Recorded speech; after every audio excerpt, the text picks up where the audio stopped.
Hey everyone, welcome back to our New Testament challenge. Today we're here in Acts chapter 4. And today I want us to look up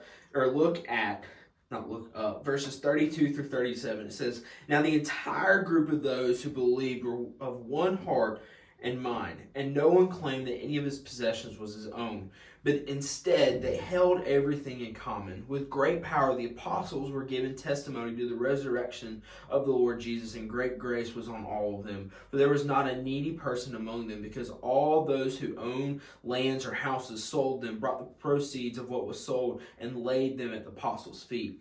This was then distributed to each person as any had need. Joseph, a Levite from Cyprus by birth, the one of the apostles called Barnabas, which is translated son of encouragement, sold a field he owned, brought the money, and laid it at the apostles' feet."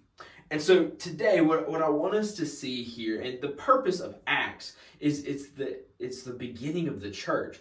And so the early church was the start of it. So we're looking at the start of the early church.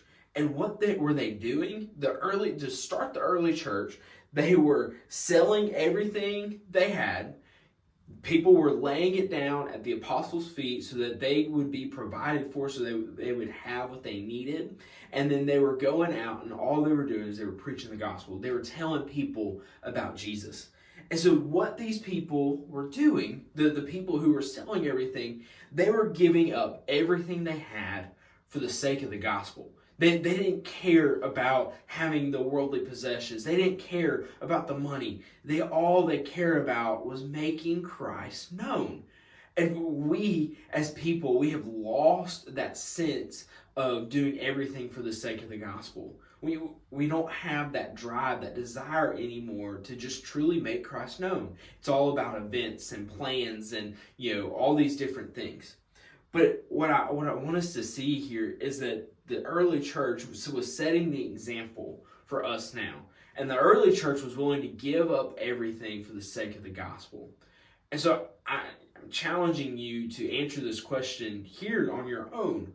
Are you willing to give up everything for the sake of the gospel? Are you willing to give up your popularity, your status, things for the sake of the gospel? Because that's what we're called to. God may allow us to have things, but we're called to be willing to lay down everything for the sake of the gospel. So are you truly willing to lay down everything for the sake of the gospel? Hope you have a great rest of your day.